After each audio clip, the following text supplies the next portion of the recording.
Welcome. In this brief video, we will introduce the 1.5 IQR rule, the means by which we use the five-number summary to classify outliers in a dataset. We will then use this information to generate modified box and whisker plots. In the previous video, we learned about the five-number summary and box plots, the means by which we can graphically display the five-number summary. Now that we have the machinery of the quartiles in the five-number summary, we can introduce an alternative measure of spread to the standard deviation, which we explored earlier. Recall that the standard deviation relies on the mean of the dataset, and when coupled with the empirical rule, works rather well to describe the nature of distributions, if the shape of the data or the shape of the distribution is bell-shaped or nearly normal. You will recall that the empirical rule suggests there is about 95% of the data within two standard deviations above and below the mean. Our measure of spread is one standard deviation, shown here as one full measure of spread above the mean. In this interval, we find about 95% of the data, in other words, most of the data. We will consider values in this range as non-outliers, if you will. The values that fall outside this range are potential outliers for the dataset. If we examine the length of this interval, two standard deviations below the mean to two standard deviations above the mean, this interval spans a total of 4 standard deviations. This is the key idea we will keep in mind in our discussion here. We will use the idea that 4 measures of spread is the length of the interval for non-outliers or usual values in the dataset. The median and the five-number summary are an alternative to describe the distribution in place of the empirical rule. But we still need to construct a measure of spread for the data that would work well for an arbitrary dataset. Recall, as a measure of spread, the standard deviation utilizes all of the data in the dataset in its calculation, which is to say that it is well informed.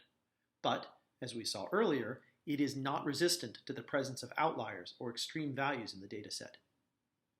Since we're looking for an alternative measure of spread, one might consider the range of the dataset, which is simply the distance from the minimum to the maximum. Mathematically, the range is just the maximum value minus the minimum value. Of course, if we rely only on these two values from the dataset to calculate our measure, then it is clear that this is not a well-informed measure of spread. And furthermore, it actually does not resolve the issue of resistance, the main problem that plagues the standard deviation. This is because if there are extreme values, then the minimum or maximum would be some of those extreme values. Thus, the range is indeed influenced by the presence of extreme values in the dataset. In place of the range, what we will use instead is the inner quartile range, also known as the IQR of the dataset. This is the distance from the first quartile to the third quartile, or more specifically, written as a formula, IQR equals Q sub 3 minus Q sub 1. Instead of giving the range for the entire dataset, what we are focusing on here is the range for just the middle half of the sorted dataset. Looking at the box plot, we see that there is a very natural interpretation of the IQR. In particular, the IQR is simply the length of the box in the box plot. The box of the box and whisker plot spans the distance from the first quartile to the third quartile, which is our definition for the IQR.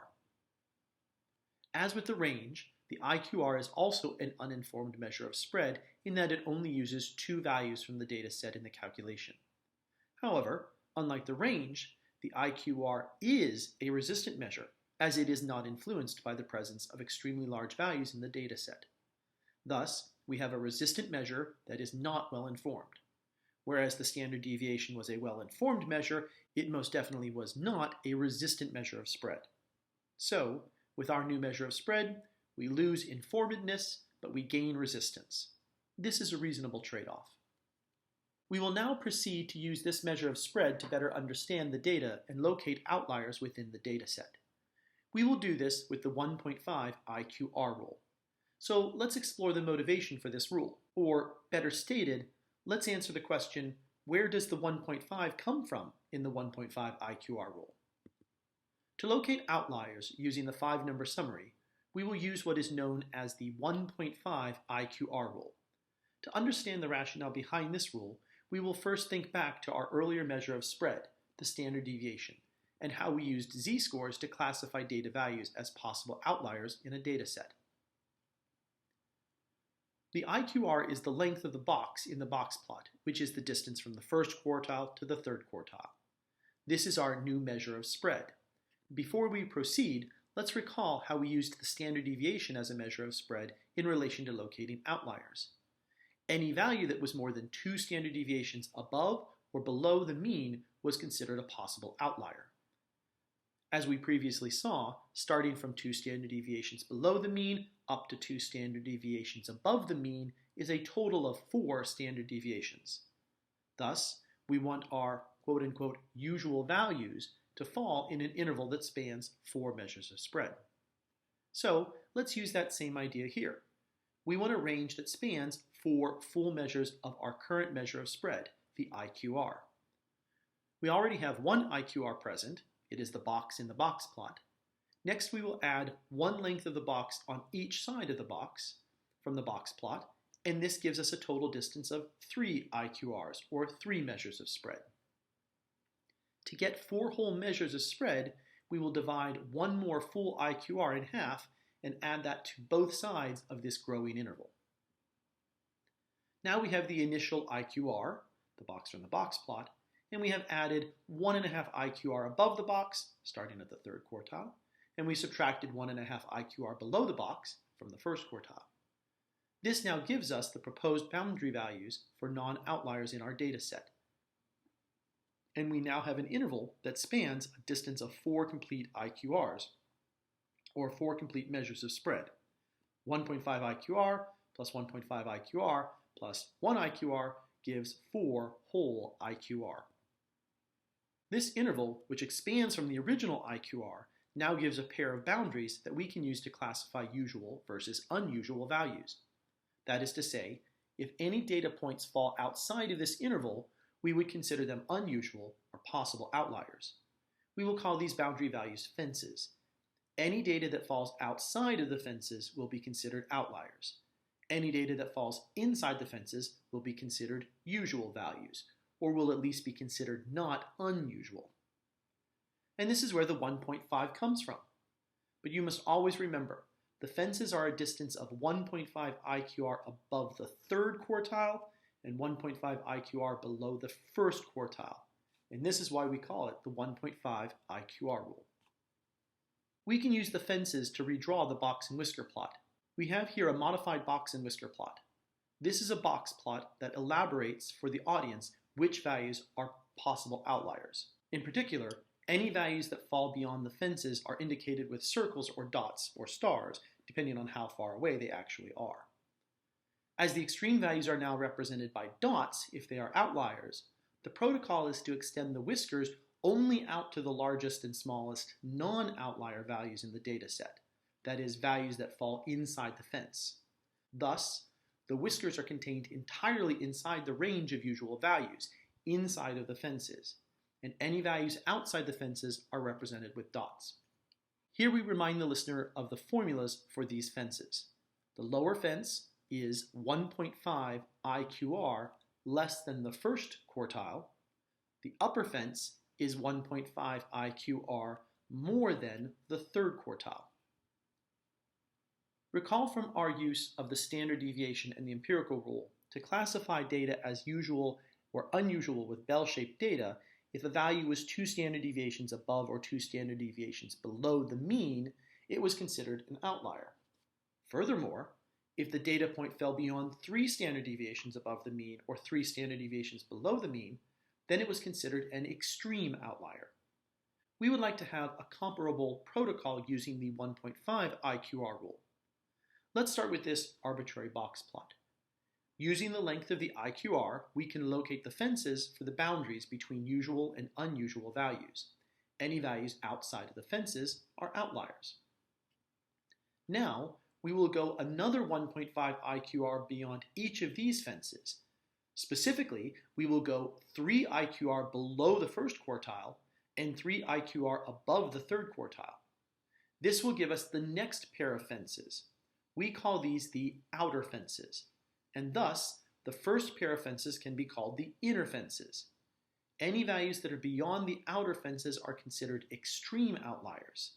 Consequently, all the outliers that fall between the inner and outer fences will be considered mild outliers. Notice how this parallels the use of z-scores. Z-scores from 2 to 3 in magnitude indicated mild outliers, and z-scores of 3 or larger in magnitude indicated extreme outliers. We now have a comparable protocol using the 5-number summary and the IQR rule. We will now reiterate the formulas for the inner and outer fences. We will use the notation LF for the lower fence and UF for the upper fence. We start by calculating the IQR, which is Q3, indicated here in green, less Q1, indicated here in orange. The coloring will prove useful in helping keep track of these formulas.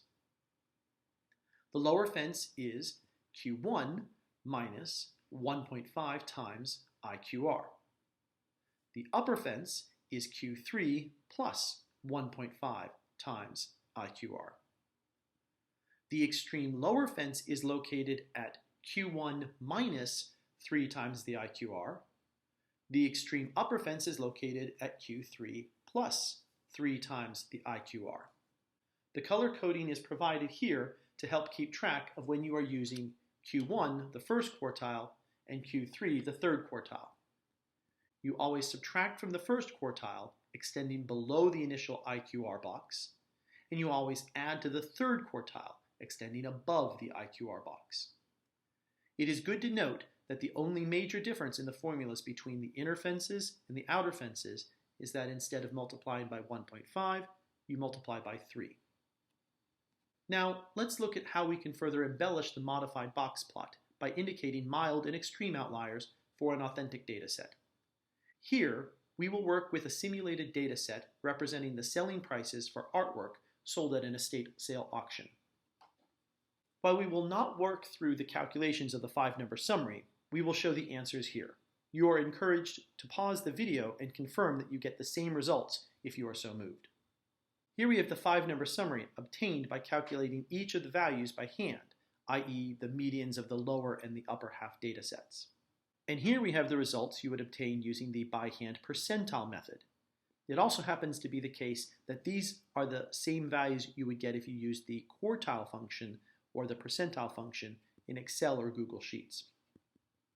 You will notice that these values are close, if not identical, to those on the previous slide.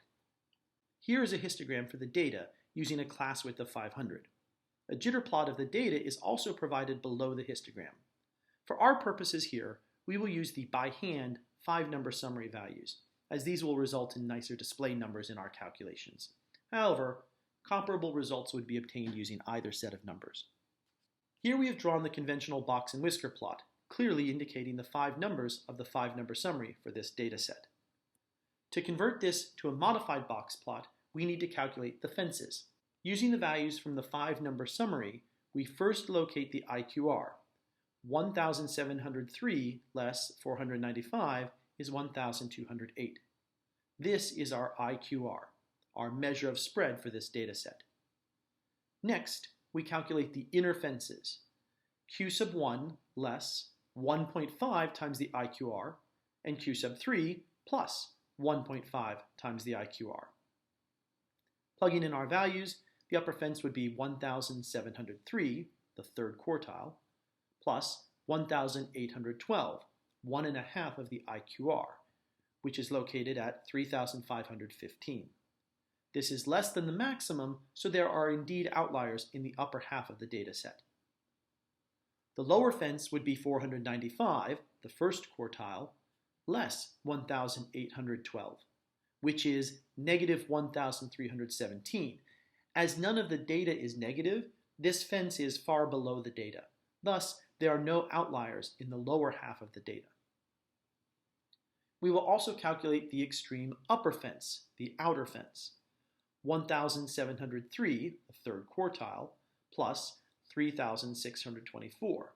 That's 3 times the IQR. That sum gives 5,327. We do not need to calculate the extreme lower fence because there were no values in the lower half of the data that even reached the inner lower fence. Here we have the data plotted with the fences clearly indicated. Again, we note that there are no values below the lower fence, so we do not need to concern ourselves with data in the lower half of the data set. However, there are clearly mild and extreme outliers in the upper half of the data set. Utilizing this information, we draw the modified box plot, extending the whisker to the largest value that falls inside the inner fences. Now, to distinguish mild outliers, those that fall between the inner and outer upper fences, we will indicate them with a filled-in dot. To highlight the extreme outliers, those that fall beyond the extreme upper fence, we will indicate them with an open circle. And here is our modified box and whisker plot for our data, superimposed beneath the histogram for the data. I hope this introduction to the 1.5 IQR rule and modified box plots has proven useful to you. Thanks for your attention.